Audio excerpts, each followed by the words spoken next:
Okay, Assalamu alaikum everyone, and good afternoon, wherever you are. Sorry? Assalamu alaikum everyone. Yes. My name is Ibrahim, and I will be your host today. And today we have Yusuf Ali. But before we start on the session, just let me start by quickly introducing FEMYSO now. Basically, it's a live stream podcast series. You can find it on Spotify, I think on iTunes as well. And it's done by Team FEMYSO. We've got it live also on YouTube, on Facebook. So please feel free to look at the other episodes that we have about other interesting topics. Topic we wanted to do today is about cooking. And if you guys don't know, FEMYSO is the Forum of European Muslim Youth and Student Organizations. And this year, as of 2021, is our 25th anniversary. And we basically work to promote active citizenship and work for a diverse, cohesive, and vibrant Europe by promoting and supporting Muslim youth. And today we have our fantastic chef, Yusuf Ali. Usually we say brother, doctor, activist, but today we can use finally the term chef. Alhamdulillah. Chef Yusuf Ali, welcome. Thank you very much for taking the time. Oh, thank you for having me. Jazakallah khair. Excellent. So, chef, what will we be doing today? So inshallah, today we're going to be making two things. We're going to be making focaccia and we're going to be making hummus, inshallah. Obviously, two different cultures, but I feel like they work together, especially in Ramadan. There's something that really worked well when you have fresh bread and hummus when you break your fast. I think for me, it's very special. I like to make it for my family all the time. So alhamdulillah, that's what we're going to be making today. The focaccia is also a recipe in a Ramadan book that I just published, alhamdulillah. So that's out now as well. So yeah, very excited, inshallah. So should we get started? Yes, let's get started. And other podcasts we're going to be the best podcast or like the best video stream, because you can watch and we're going to talk at the same time. Of course, how do I start? Okay, so as we have here, to start with, we have 500 grams of strong white bread flour. You can use wholemeal if you want as well, but it has to be bread flour. So let me get my newly ordered from Amazon AccuWeight scale. Oh, very nice, very nice. Let me put it there. So yes, 0 grams. We need 500, yeah? Yes, so 500 grams. It has to be strong white bread flour. Normal plain flour won't have the gluten, the strong amount of gluten that you need for bread. So when you're kneading it, it needs to be the strong type. It will have a lot more gluten that works through it. How can somebody, detect strong flour? Like, I've never seen strong flour in a shop. I've seen 00, 01, I think. Which one is strong? It's interesting. Actually, yeah, that's a good point because of the European difference. I think 00, you can use it to make pizza, right? I think yes. 00 is used to make a pizza. Yeah, so I think it should be okay. Because if it's pizza flour, the 00, they have different words. Yeah, it should be fine, inshallah, I think. But that's a good point. I should have had my European hat on. I mean, it's kind of interesting, how can we make recipes and ingredients accessible and not intimidating for people that want to start cooking? Because as soon as somebody says, strong flour, they're like, I don't know what strong is. I don't know what strong flour is. And then they maybe, puts off the recipe. So it's kind of cool. I think we can, make cooking accessible to people. Oh, absolutely. Absolutely. Alhamdulillah. Okay. So I'm on 500. I'm on 500. Excellent. So we also have so important ingredient. Well, we have the salt here, which we'll sort out later. But we have water. It's lukewarm water, 325 mils. Lukewarm, room temperature, tepid. It's got so many different words for it. Basically, when you run the tap over your hand, it should feel like the same temperature as your skin. Not too cold, not too hot. So yeah, another word that has many different meanings. But yeah, basically water that's not too cold, not too hot. This is because you want to mix it with the yeast, and you want to allow the yeast to be able to react. So it's going to be a little bit warm, not too hot. And so we have 325 mils of that. The water is too warm. It will kill the yeast. If the water is cold, it will kill it. Okay. Yeah, so yeast is a living thing, and it needs the right conditions to react. You know, similar to a plant or anything like that. You need to feed the yeast, and so the yeast will eat. You know, it will react with the ingredients around it and produce carbon dioxide, and that's what helps the bread rise. But if the environment is too hot, too cold, it won't work. That's why the water has to be a nice room temperature, and that's perfect. You know, that's why bacteria. That's why you have to put food in the fridge, because if you leave it out, the bacteria will grow. But in this case, we want the bacteria to grow, so we want to have like a room temperature kind of. Yeah, just like that. And we also have 7 grams. I don't know how precise your scale is, but we have 7 grams of yeast. Don't worry, my friend. Don't worry. Just like I take that. Exactly. A packet just like that. 7 grams. Perfect. On the dot. On the dot. Are we gonna, test it like they test crisp bags? Do they have enough crisps? Like they clear it? Alhamdulillah, perfect. And we're just gonna straight away mix this in with our water. Just pour it in straight away. Okay. 7 grams of yeast in there. Yeah, excellent. Straight in, and you're gonna take a spoon, a knife, whatever. I've just got a brush. I'm just gonna use this little brush here. Just give it a mix, making sure it's nice and mixed just together. And what we're gonna do is leave it to the side for about 5 minutes, just to see if the reaction, just to let the reaction come. You'll know this because if the yeast is alive, because remember it's a living thing, so it has an expiry date. If the yeast is alive, you'll see it bubbling at the top. It will start to bubble a bit. It will start to form. I'll bring it closer to the camera so you can see afterwards. If it's dead, which I've seen before, nothing happens, and it will just stay the same. And if you try and make bread with it, it will just go flat. So the most important thing when you're using yeast is to make sure the yeast is alive. So we're mixing it in. I'm going to leave it on the side just for 5 minutes, inshallah. Okay. And then we'll see. And then we'll see how it goes. So some of the yeast has not fully dissolved. That's fine. It's fine. No, it's okay. Fine. Yeah, because you're gonna mix it in with the bread, so it'll be okay. Okay, fantastic. Yes. Right, that's the yeast. So yeah, so while we're waiting for the yeast to kind of what's the word? Activate. I can show you some of the ingredients that we'll be using for our hummus. Okay, so we're starting the hummus in parallel here. No, I'm just bringing the ingredients out so we can see, and then inshallah we'll need the dough and bring it back. Just letting 5 minutes for the yeast to activate, inshallah. So I know there's many recipes for hummus. The way that I make it, I use you can use tin chickpeas. Yeah, people say it's better to use fresh, but I try and make things easy. Especially a lot of my followers are students, so I don't like to make things too professional or technical like that. Make it simple. We use tin chickpeas. We also have the second most important thing with hummus is tahina, so the sesame paste. Yeah, just like that. And then we also have lemon juice. You can use fresh lemons if you want as well. Oh, I forgot to buy lemon. No, it's okay. No, it's okay. You don't need it. You can even use sumac if you have it as well. It's a similar. I have lemons. Oh, perfect. Lemons. Nice. I have lemons. Oh, nice. Very good. Also got 1 clove of garlic. Sometimes I put more in there, but then it gets too strong. So 1 clove of garlic is enough. Perfect. Garlic. We've got some cumin powder as well. You can use paprika as well. I'm just using cumin today, so just a bit of cumin. And we have olive oil as well. Okay. So these are our ingredients for the hummus. We'll come back to it in just a second. As soon as we've kneaded the focaccia and got that ready, we're just going to blend all these ingredients together.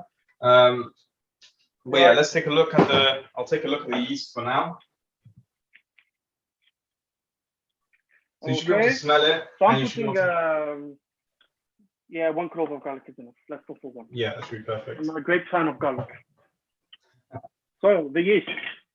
Yes. So have a look. Some bubbles. Have a look at the yeast. Yeah, if you see some bubbles, that should be perfect. And mine is starting to bubble a little bit, so that should be fine. You don't need to leave it for too long, just enough for it to activate a little bit. And we're going to mix it in with our flour. So if you take about a teaspoon of salt, just a little bit.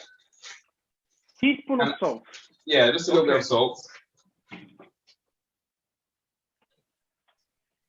Just a pinch of salt. I'm going to add it straight to the flour. Right. Teaspoon of salt in the flour. And what I'm going to do, you can use a spoon for this part, but I think the best part about making bread is using your hands. So what I'm going to do is make my hands into like a claw motion like this, and just start mixing like this. Just mix it roughly. Okay. To make sure the salt is incorporated. Off the scale. So while you were mixing your Yusuf, how did your cooking journey start?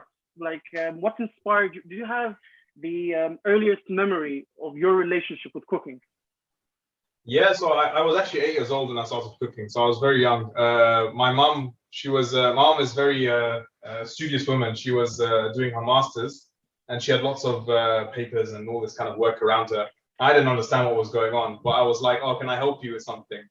So I brought a potato to her, and then she taught me how to stab it and put it in the microwave, and we made jacket potato. I don't think it's very common across Europe, but it's a very British thing. Just making potatoes with cheese and beans and things like that inside it. Very basic. But then as I grew up and I started liking cooking a bit more, my mom used to write recipes and stick them onto the cupboards so that I could read it while I was trying it. And so I just try little things, watch YouTube videos, and then it went from there. And I went to culinary school when I was 18 for 4 years, and I just graduated last year, alhamdulillah. So yeah, it started off as a hobby, just something that I like to do to help people. And it still is something I like to do to help people, but it became something that I love and want to do as a career. So alhamdulillah. Nice. So we can add in our... It's very brave of you. Okay, so I've mixed, yes, it's definitely very different. Yeah, we can add in our yeasty mixture. All of it can go in at once. I add it in one go, or I add it slowly? Add it in one go. It doesn't matter. This is what I love about bread. You don't have to be very careful and delicate like you do with cakes and things like that.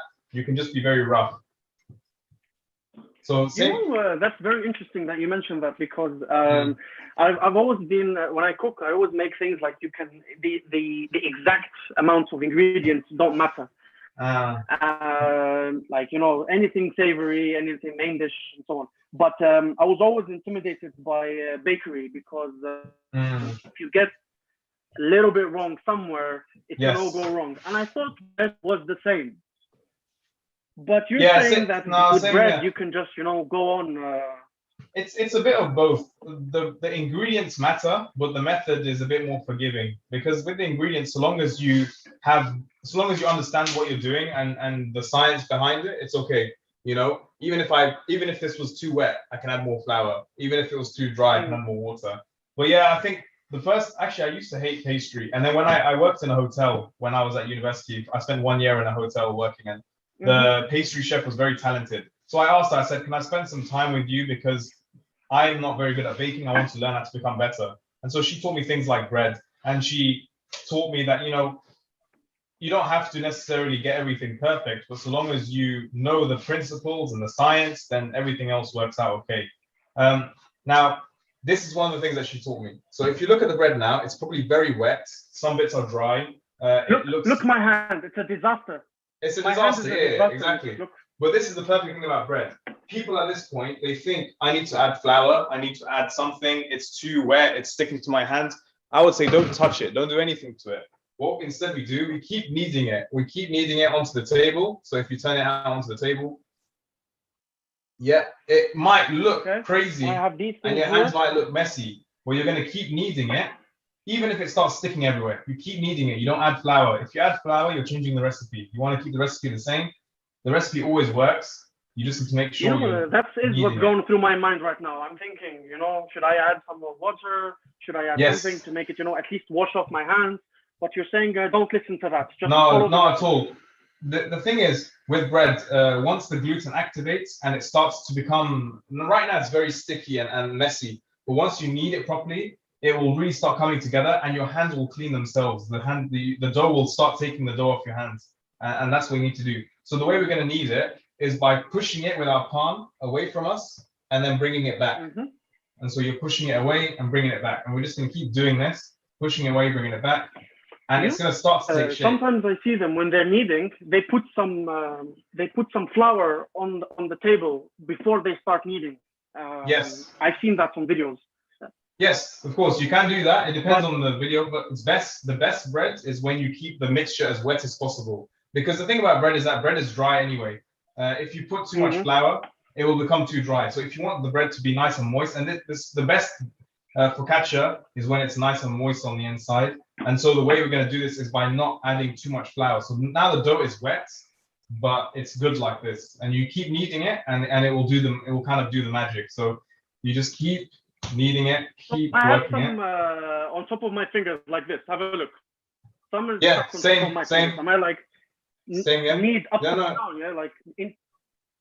Yeah, it's fine. So just keep kneading it exactly the same way. You'll see it will just start taking away all the dough. It will take about 5 minutes, but it will all clean itself. Trust me, you won't need to do anything different. Just keep kneading. This is the thing, is just about when it comes to baking and bread and things like that, it's just about patience, making sure that you don't worry about getting it wrong. Right now it's still very sticky, and that's okay. That's okay. You just have to have confidence and know it's gonna be okay. Keep kneading it, keep working it, and it will be okay. I'm using my other hand to remove the dough from the other. Yeah, that's okay. I think that's a mistake. You're just using one hand. No, it's not a mistake. You can, so long as the bread looks good at the end, it doesn't matter how you do it, really, isn't it? So it can. There's many ways to get to the same thing. So how was like a conventional learning path for a chef? Yes. Because this like lifestyle, it's like a black box. We just know like the dish is ready. But do you start, by cutting? Do you start? Are there, some base dishes you need to get right? Do you rotate pastry? Can you just specialize? How is it like, learning to be a chef? Yes, it's a good question. So actually, my course wasn't just being a chef. The course was called Culinary Arts Management. So a lot of the focus was about being a manager, not just being a chef. And one thing which was really important was like, learning the things that help run the business. So I didn't just, I did a lot of training. We started off with basic things like soup, and then cutting, and then like you said, like, the basic skills in the first year. But as the course went on, they started making it more and more difficult. So, and you'd have to write essays on management and operations and logistics and these kind of things, all the kind of management styles and key things, HR, hygiene, all these things are important. So the course was 4 years on how to sort of manage a kitchen. That's the most important thing. And that's kind of how we did it. But you're right, people do specialize in different things, but they kind of make their own journey themselves. The course was just very general, teaching people how to, how to be a chef manager.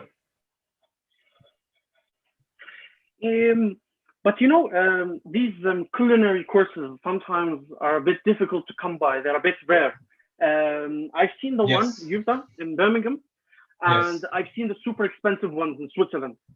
Yes. Is there, other places, or is sometimes you can just, learn by doing, just by working as a waiter in a restaurant and slowly getting involved in the kitchen? What are the different pathways to become a chef? Yeah, so it's a good point. And what I say to a lot of people is it depends what you want out of it. What's your end goal? So a lot of people that come to me and say, I want to do what you did. And I say, look, firstly, the most important thing is you have to ask yourself the question, do you actually love cooking? Because if you like cooking as a hobby, maybe, or something like this, it's not going to work. You have to love it, because it's very, very difficult. If you don't love what you're doing, it's not going to work. And that's number one, because often people like what they see. And the same thing on my course, a lot of people like what they see on TV. And when they see how hard it really is, they quit, they drop out. It's too hard. So it's important that you really love it, and you can kind of keep going. And that's important. in terms of options, if people want to just learn how to cook, I say the best experience is actually working in a kitchen. Go to any kitchen, a good kitchen in the UK or abroad or wherever. Just go to any good kitchen and start at the bottom, like you said. Just start saying, look, I wash dishes, or I do this, and work your way up, and you'll learn so much, and you'll become a proper chef. If you want to, start looking at the management side of things, then I would say do a course. I think there's 4 courses in the UK in university that you can take. But yeah, like I said, it's an interesting one. It depends on what you want to get out of it at the end, you know? Yeah. You said a lot of people drop out because it was difficult. Is it the working hours? Is it the working culture? It's the working, the pay? Is it just, too much in the kitchen, the heat? What makes people drop out? Yeah, so that's a good question as well. By the way, I'm just changing the technique. You can do different kneading techniques, like slamming it. My really dough is like in a bowl now. Have a look. Yeah, yours come together perfectly. Yeah, it's good. I beat the chef. Very good. You beat the chef. Very good. So yeah, the good thing. So the reason why a lot of people quit, it's because when they see what it's like, it's not. I wouldn't say the environment is bad. In some cases, it still is, but it's become a lot better for chefs. The environment's a lot more positive these days and things like that. The issue is people. It doesn't match their expectations. You see what cooking's like on TV, and you think it's going to be nice, and you'll have a good time, and you'll be really good at it. But when you see how hard it is, how many hours you have to work, it's tricky, and people they don't like it anymore. So it's nothing like I watched with my siblings as well a lot of TV shows about cooking, MasterChef, Hell's Kitchen. These are the main ones that I really find entertaining to watch. And MasterChef, not just the British one, but also the Australian one. And yes, a lot of people like that. Yeah. I also watch a couple of YouTube channels. But for you, Yusuf, surely you have an inspiration in the industry, like a role model that you follow and you read about, or for you it is just the métier, like the French say, the skill itself. The industry. Yeah, I used to love watching Gordon Ramsay, especially. I watched his videos a lot. Yeah. So his videos were really, really good, and I learned a lot from him when I was growing up, and that was quite special. I got a lot of respect from it. Oh, sorry, my camera gone off. There we go. Yep. Yeah. So I really liked watching Gordon Ramsay in particular. I'm going to actually 1 second. It needs a little bit of oil. I won't put flour if it needs it, just to help it because it's almost done. I just need it to. So let's say you're kneading, you're a teacher in a school, culinary school, and 2 of your students. One of them has this, and one of them is yours. I will question it. I will say, why didn't you help the other person? Yes, so I'm trying to help you here. You have to help me out. What would the professor say? Like, what did we do differently? Because I've been following you exactly. No, it's true. To be honest, when I made this one, this is like I think the 3rd batch I've made, so I didn't measure this one properly, so it's still fine. I'm not like it will come together, but how do I say, like it's not the precise thing. So yeah, of course you follow the recipe, but no, this is fine. It will come together in just a second. But yeah, yours is ready, and inshallah we can actually get ready to move on to the next step. But this is almost done. It's almost done. But a lot of doctors talk to us about staying healthy. A lot of dentists talk to us about brushing our teeth and keeping our teeth healthy. And I'm pretty sure, chefs they have, the universal message of eating healthy, but at the same time, a message that is more encouraging our community is the skill to learn to cook. So how would you, for someone in the industry who's very advanced, how important it is for the youth, especially for brothers, to learn cooking as part of a basic skill set that everyone must have. Yeah, 100%. It's incredibly important, and I think like a lot of people have always seen it, especially in our communities, as like not the man's job to do, and really it's something that we can all get involved in. And especially one thing I was saying I did a session with these university students previously, and I told them, I said, look, when Ramadan comes, this was a few weeks ago, so when Ramadan comes, the blessing in giving food to someone who's been fasting all day is so huge. Why would you want to give that blessing up? It's an issue that a lot of us have. We give up this it's a blessing really to be able to feed people that are fasting and these kind of things, so yeah, it's an interesting one. I don't like when people when men say that they can't cook, because I'm like, what's the point? You're missing out on so much reward. There was that famous chef that passed away recently, Anthony or Antoine. Anthony Bourdain. Yeah. Yes, and I read an interesting quote by him that said, learning to cook is such a basic skill, as if it is learning to clean yourself after you've been to the bathroom. But he says this, in a yes. That's how, like, an insight from the chef saying it's important to give yourself decent nutrition and for the people around you.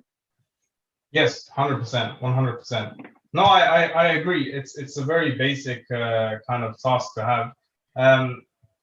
Yeah, you're absolutely right.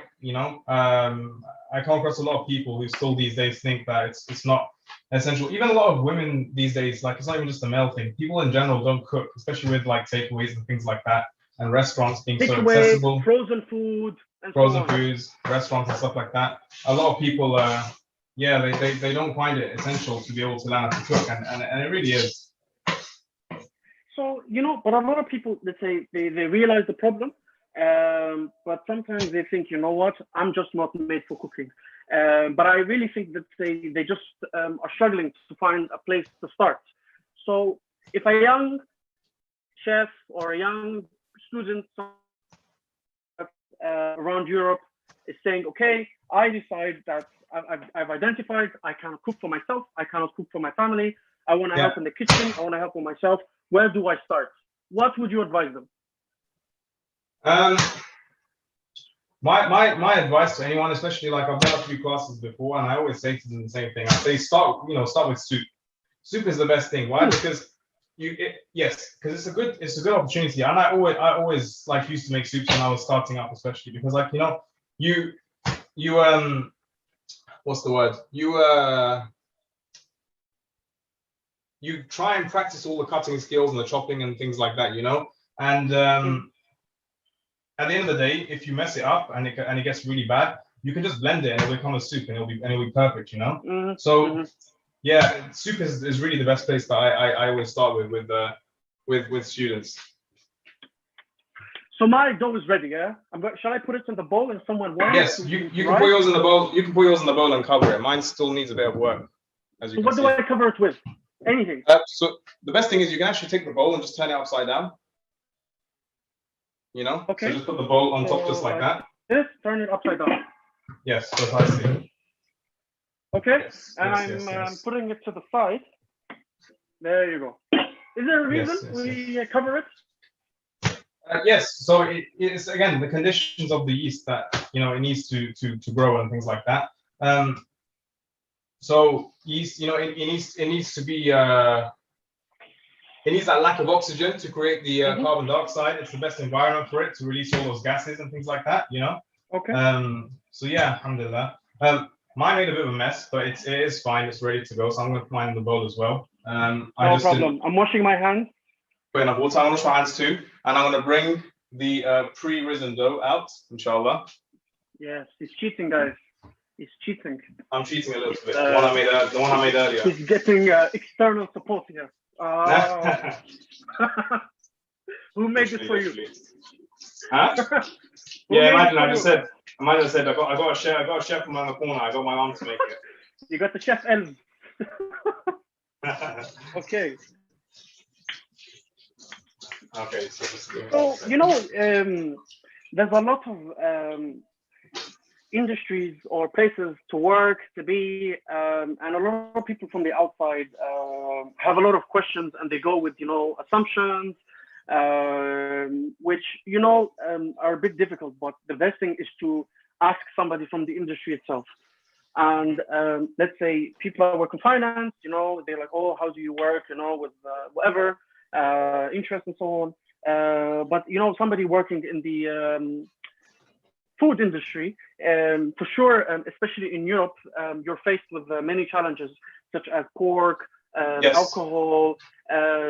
So what kind of challenges do you face, and how are you overcoming them? Yeah, it's a good question. I mean, especially when I first started culinary school, it wasn't easy. There's a lot of pork and alcohol in the culture. I think the most important thing is you have to have a combination of two things. One is, sorry, one second.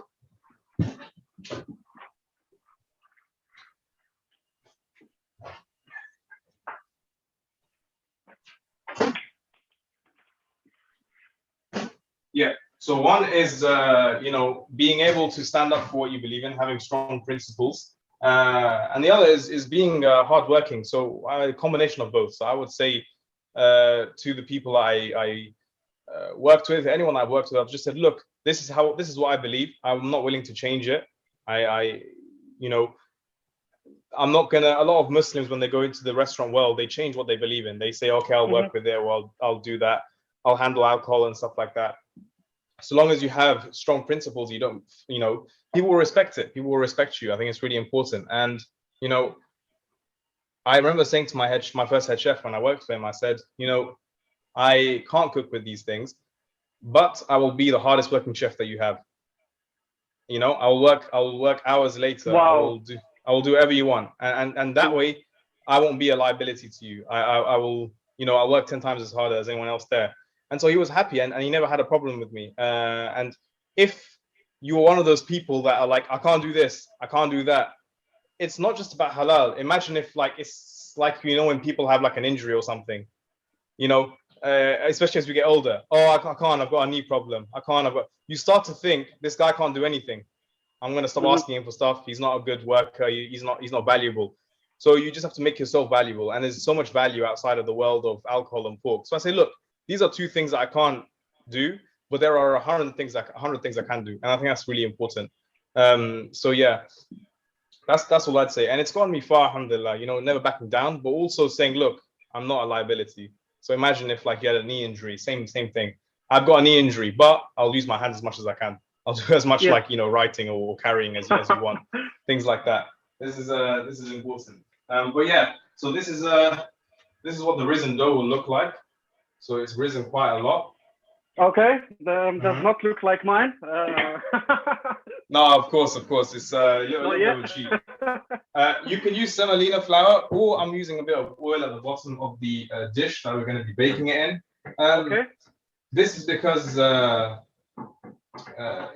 stops from sticking to the bottom of the dish, and that's quite important, especially you don't want to work all so hard and it flops like that. Anyway, this one I made. Are you using oil or semolina? What are you using? So I'm using oil. You can use either. You don't have to. I use oil because if some people don't have semolina, they can use oil.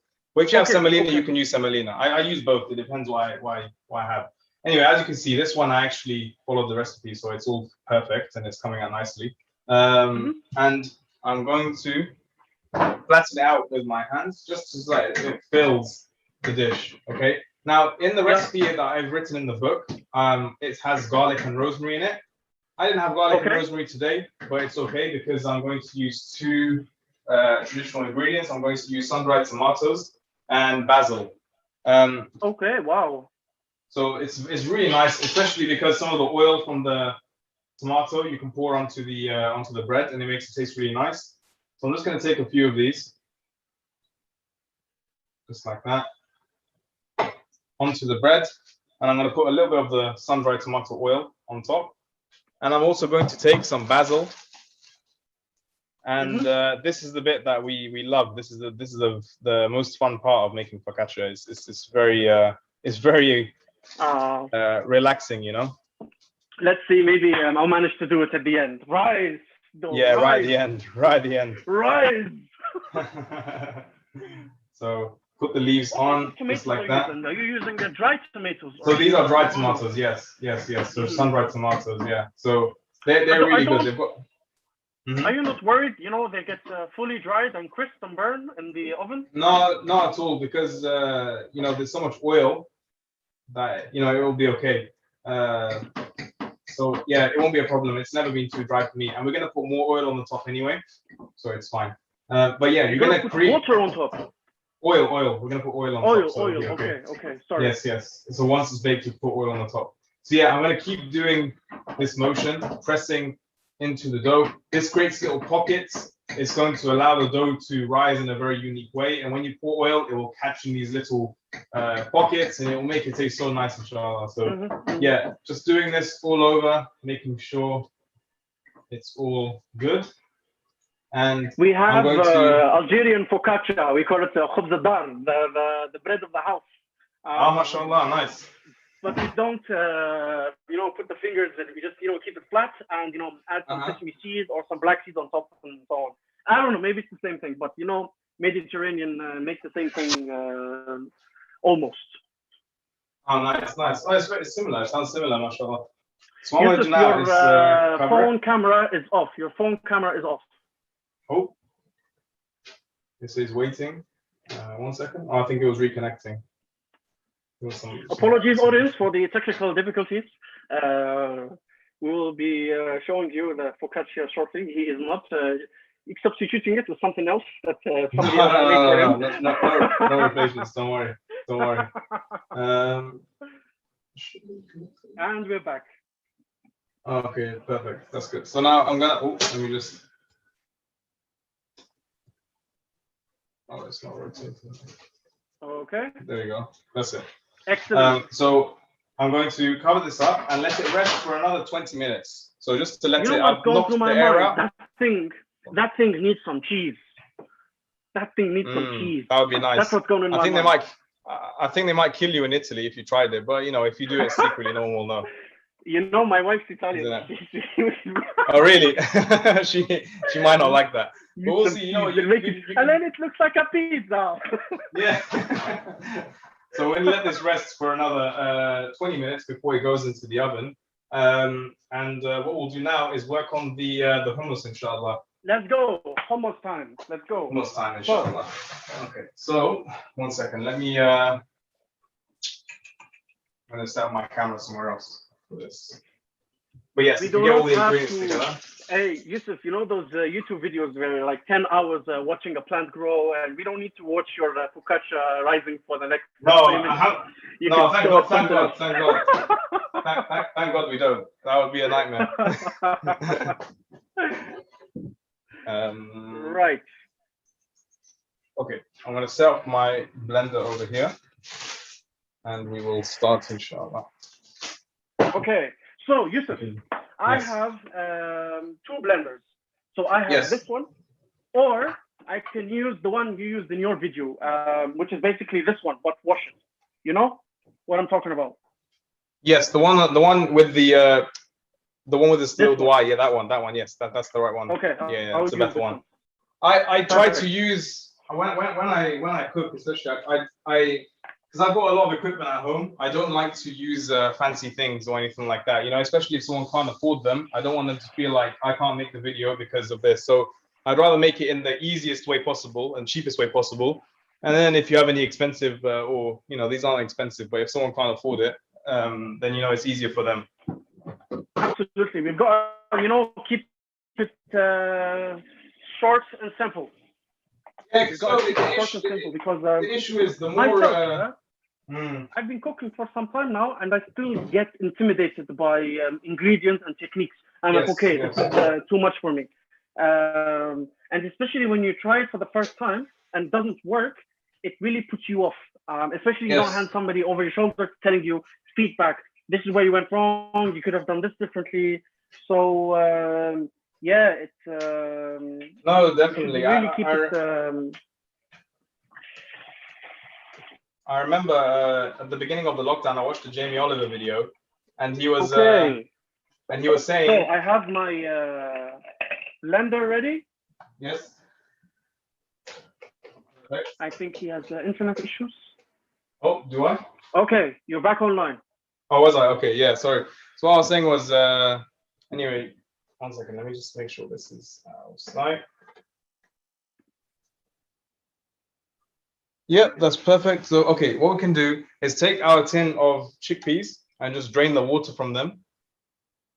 Okay, but listen, how much? I have 480 grams, or like it 480 says, grams. Yeah. 480 grams of chickpeas. Okay, that's like double what you have. Yeah, so you can use, to be honest, you can use the same. It's the same recipe. Just if you change the quantity, just add a bit more than what I'm using. So it'll be fine, inshallah. How much are you using? So I'm using 1 tin, which is with the water, it's 400. Without the water, it's 240. So I'm half you. Yes, so you can use half if you want, or just use all of it. Double you. Okay. Yeah, so that's fine. Just use double everything I'm doing. So. But do you think this small thing is going to be enough for double? Look. What have you got? Why don't you just fill it as much as it can go, and then we can. I'll tell you from there, inshallah. Okay. And it should be fine. Yeah. So the thing is, bad feeling about this. No, it'll be okay. It'll be okay. Homous is very forgiving. Let's go. He's very forgiving. Yes. So. Yeah. I'm pouring the hummus in this. Yes. Okay. There you go. I put Perfect. Around 350, I would assume. Now there's a tip that you can do, which we won't do because we don't want to be here until iftar. But there's a tip that you can do where you squeeze the skin off the hummus, off the chickpea, sorry, and it stops it from being lumpy. It makes it very, very smooth. But we don't have so long. It's gonna take too long to do that. So I'm just gonna tip them all in. But if you wanted to make it very smooth, I think it's like if it's taken too long, Yusuf, we need to make another episode with more time and one. Absolutely, we just talk for 1 hour while we peel the chickpeas, inshallah. But yes, I just but yeah. Watch YouTube videos about Gordon Ramsay. But yeah, so this is I think something that they do in Lebanon. So when they make Lebanese hummus, sometimes they boil it with baking powder and it removes the skins, and then they drain it, and then that way it makes it really smooth. But this is a very simple one that we're going to make today. So just a tin of chickpeas. A technique people use to remove skin fast is they boil it and they put it fast into cold water. It's like tomatoes, and then it comes off. Would that and it comes off as well? Exactly. Yeah. You can work as well. Okay. The difference is that these chickpeas are already cooked, so you won't need to do it too much anyway for it to come off. But you're right. It's the same thing as like tomatoes. But yeah, we can just start adding our rest of the ingredients in. So I'm gonna add a pinch of salt to it. Salt, yes, sir. Salt. Yeah. Salt. Add in our cumin. Cumin. How much cumin? So add about, for yours, I'd say like 1.5 teaspoons. I'm gonna add in 1 teaspoon to mine, but you can add a bit more to yours. I'm gonna add in about 1 teaspoon. 1.5 teaspoons. So just a little bit more. I love cumin, by the way. I love cumin. Yeah, me too. 1.5 teaspoons. There you go. Perfect. We can add in our lemon juice. Lemon juice. So I have 1 lemon. Do I squeeze half of it, all of it? Half of it will be enough. Half of it will be good. Half lemon. Oh. Yes. The seeds are going in, by the way, yeah? Oh, yeah, we might want to pick those out. I forgot you were using fresh. It's okay. We'll blend up anyway, but yeah, if you can. We're gonna put the garlic in as well. Extra vitamins, extra vitamins. Oh, of course. Vitamins. Extra health. We put in our garlic as well. It's a very simple recipe. Everything goes in at the same time. Wait, let me just peel the garlic. Oh, no worries. Take your time. So, what other dishes do you like cooking at home then? I like. So that's a very good question. I was going to ask you as well. I like Italian food. I have a list here. So I like, making ragu, any type of spaghetti with any type of sauce, burgers, roast stuff. I like to make some soups, but I think my soup portfolio is not as big as yours. I also like to make curries, Indian food, just to experiment. Nice. You know, it's very difficult to go wrong with a curry. It works somehow. But yeah, overall, I can make, you know, a good omelette, good salad. Something I tried recently as well is there's this company called Hellofresh. And Oh yes. basically they ship to you ingredients and you make them. And it's an excellent way to learn stuff that you'll be like, I never thought of using the ingredients, and it shows you how to use it. Because, you know, in the supermarket, when you're walking, there's like some ingredients that you don't even notice. Until you use them, then you start noticing them, and then the supermarket, you know, starts making more sense. And I think HelloFresh really helped me, you know, understand or pay attention to some ingredients I never paid attention to before. I'm still I studied chemistry. This is why I like cooking, because, you know, it's like mixing things and getting that product at the end. It's like, you know, the same dopamine levels in the brain that are triggered with my studies. But I don't do chemistry anymore. No, I left that, and now I'm just doing cooking. Nice. But yeah, I'm always, you know, open to learn new things. I watch some YouTube videos. There's this particular show, not another cooking show, it's called. He keeps things simple and so on. It's one of my favorites. And also I follow this amazing channel called Sliced. Sliced as great. Guys, if you're watching this on YouTube now, go now, press Sliced and then subscribe to Yusuf Ali's channel. He's a young chef and he's growing. So if you're watching this, subscribe to Sliced immediately. And we need to support him. He does excellent ingredients in a very accessible way, excellent dishes in a very accessible way. And he's he's a brother in our community who is going to this field. And you, Yusuf, what's your favorite type of cuisine that you like to cook?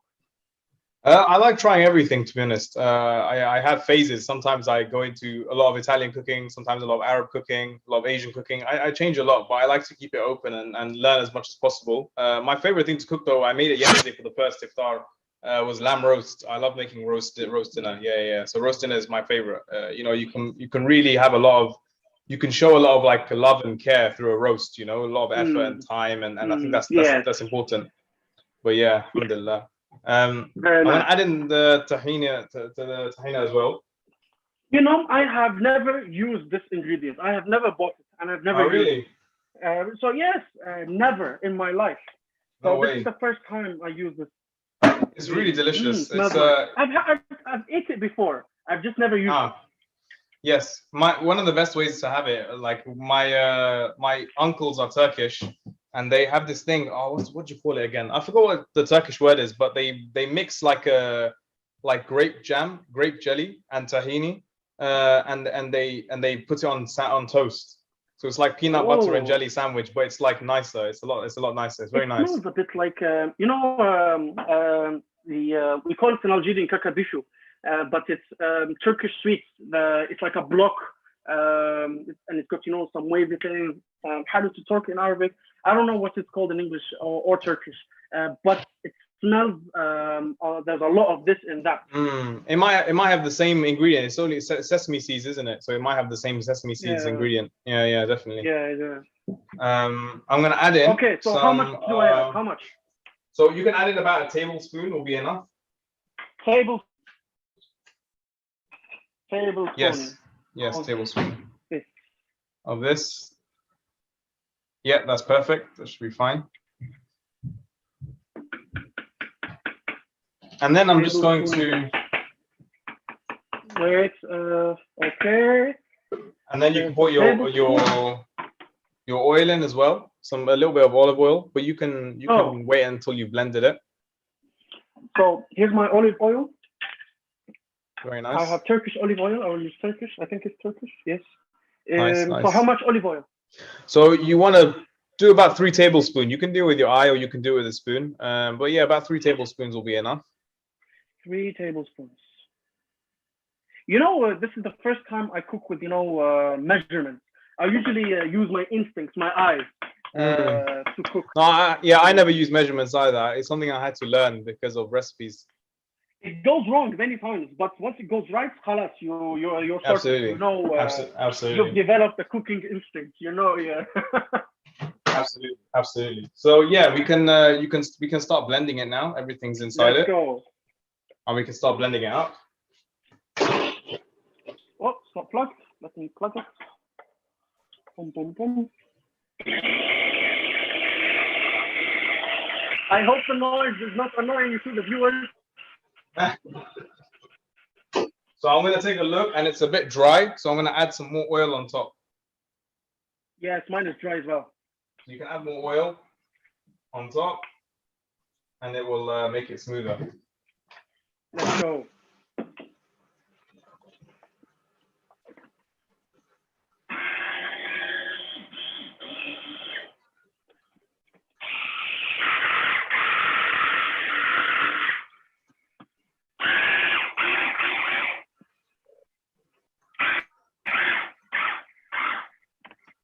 Okay. Okay, so you can stop it. Let's see yours. Okay, mine's a little bit smoother, but I think that's because your blade is a bit small. So what you can do is take your spoon and mix it around a little bit. So just take the spoon and move it around a bit. Yeah. So that it frees up the blades, because the blades on these smaller blenders can get stuck a bit. So it's an issue. But yeah. So yeah, now you can put it back in. Put a bit more oil on top. You might as well taste it at this point as well. I'm gonna taste mine as well. Some olive oil. Olive oil. God knows, olive oil. So mine needs a lot more salt and lemon juice, so I'm going to put some of that in. How do you know? You taste during Ramadan? Yeah, but you can. I taste, but how do I say? I don't swallow it. Okay. So just a tiny bit, and I go and spit it out afterwards. Okay. Fair enough. Yeah, don't worry, it's allowed. You can taste a tiny bit on the tip of your tongue, and then just don't swallow it. Sometimes I forget, all the time, and that's okay as well. No problem. But yeah. Look, but still clunky, but still, I think it would taste delicious. Yes, inshallah. Look, chef. Yeah, nice. Yeah, you can stop at any point. It doesn't have to be perfectly smooth. It can be however chunky you want it. So I was thinking with the hand blender, it would be more powerful. The hand blenders usually they can blend better. Did you watch those long time ago, the TV show Will It Blend, and they put everything basically in a blender? No, I've never seen this one. Oh shit, it's old. YouTube when I was a kid. Good question, but will it blend? That sounds fun. Yeah, so if you look at the hummus I made now, that's complete, and it can go into a bowl. Oh, it looks nice. Looks very, very nice. And then I'm going to move this to the side, and we can bring our bread out the oven. Well, imaginary bread, it's already cooked.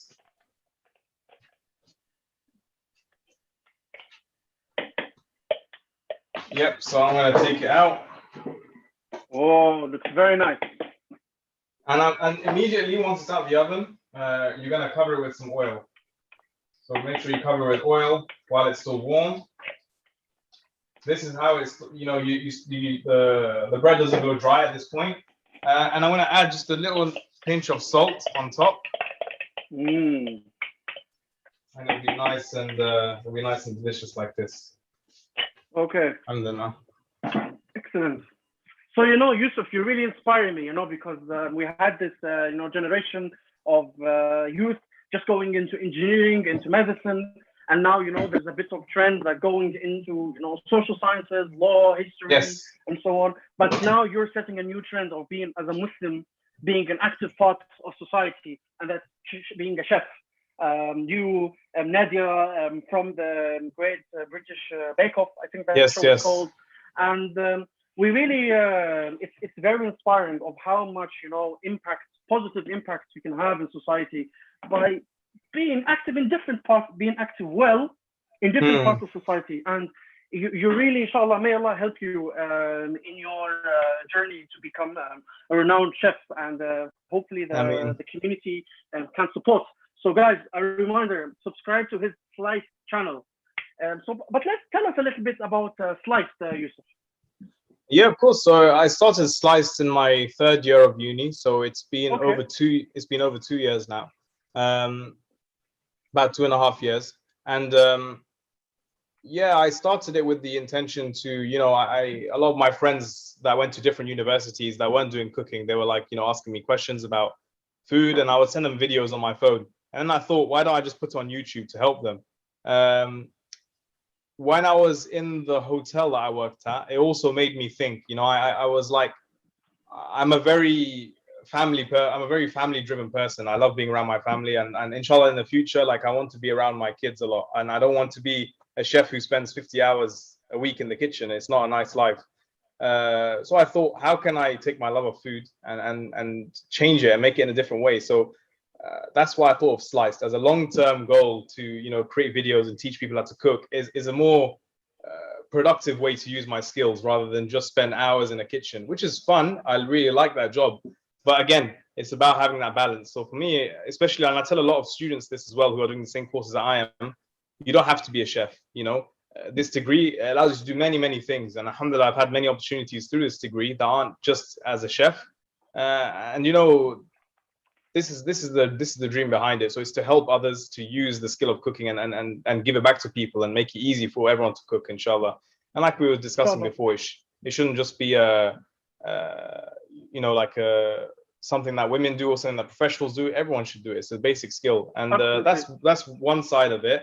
And the other side, I like to look at culture and history. And I have this series that alhamdulillah is quite popular called The Origin of Food, where we talk about where food comes from, the history of it. So this all started when the Black Lives Matter movement started. So last year, when all the protests were going on and the George Floyd incident happened, I was thinking in my head, a lot of these organizations are talking about race and history, but do they really know anything about it? And so that's what started that off. And that's the second side of the channel, where we look at the history behind things so that we can get a better understanding of, you know, people's histories. And I feel like if you understand the history and you hold on to someone's food, a good example of this is like African American food. Palestinian food is great as well, where the food is like lost in its recent history. A lot of people are trying to take it away, especially with these countries like Palestine, like not like having their identities removed. It's important that we learn about their history, learn about their culture, because once we have it in our minds, you know, no one can take it away, right?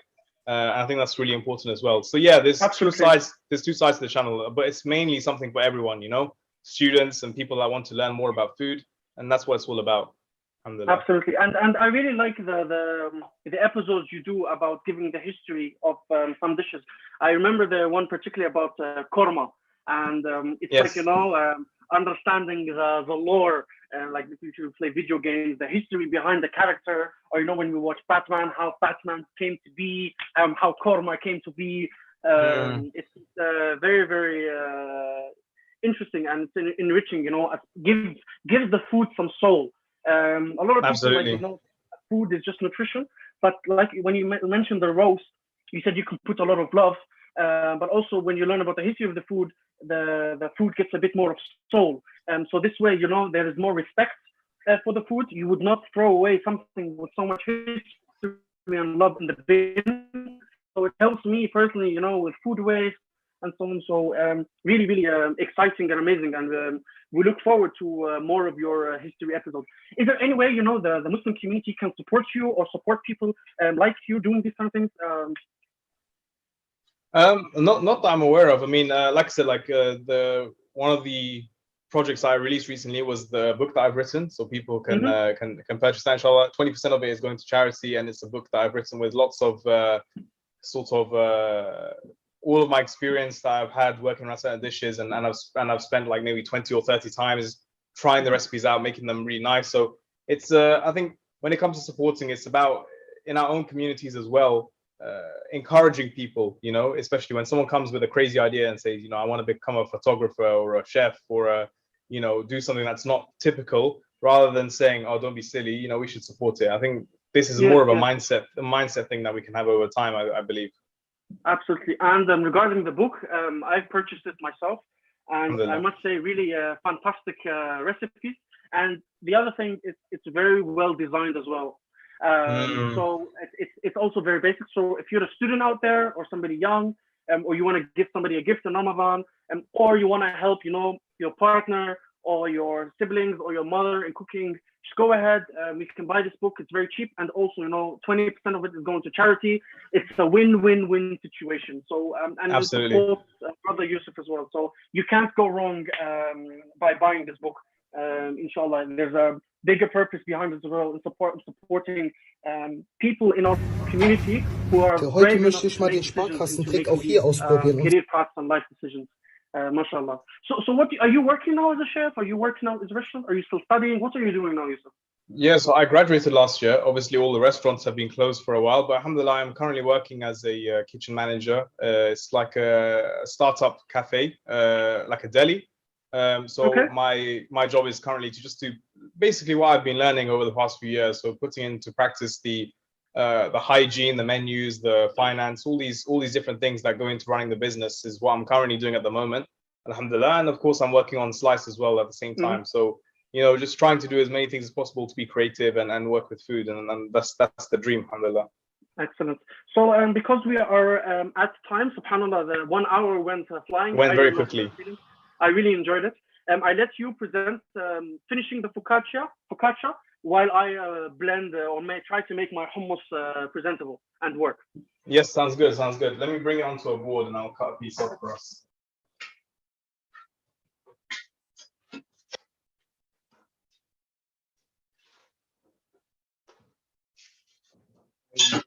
Second.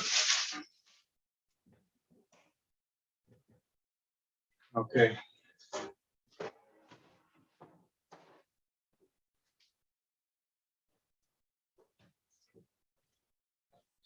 Go.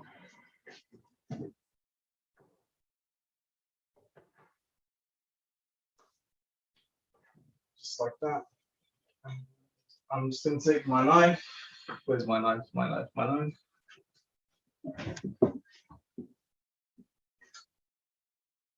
This knife isn't very sharp, but inshallah it will do. It will do the job. We can try and cut a piece off for everyone to see. I'm here. I was on mute. Sorry, I did not want to start with the hummus sound. No problem. So yes, alhamdulillah, there it is. So we have the nice pockets that form. It's very soft on the inside, very moist as well. So alhamdulillah, it's that's the focaccia. And did your hummus finish off nicely? Yes, it's a bit on the thick side, let's say, but it's looking good. It's okay. You can even add some water if you need to as well. Okay, but it's fine. It can be eaten, thick. So let me just put it on a plate. Like this. Nice. Alhamdulillah, looks good. Looks very nice. Excellent. So this is the hummus. Nice, mashallah.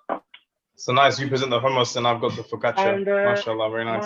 My dough is rising a little bit. It's rising a bit. You what? Sorry. And yeah. Alhamdulillah. Oh yes, your dough. Yes, mashallah. Rising. Yeah. It's rising. Nice, it's, mashallah. Going great. Alhamdulillah. So I think just to respect time, and maybe people have getting ready for iftar. Do you have any last things to say, Yusuf, before we close? No, thank you for having me on. Alhamdulillah, it was very fun cooking along with you. Inshallah, we can do more of these in the future as well. Absolutely. We have the whole Ramadan to look forward to, and again, cooking is something that we can be active and promote leadership and good character in our community by any profession. Inshallah, Brother Yusuf and others are setting new stepping stones into new industries and professions. May Allah help you guys, and may Allah also reward you for keeping it halal or doing your best to stay within the halal part. It's a very, very noble thing. I respect it, and it inspires me a lot. And yeah, for the brothers out there and for the sisters as well, don't shy away from trying to cook something new. Pick up the book, subscribe to his channel.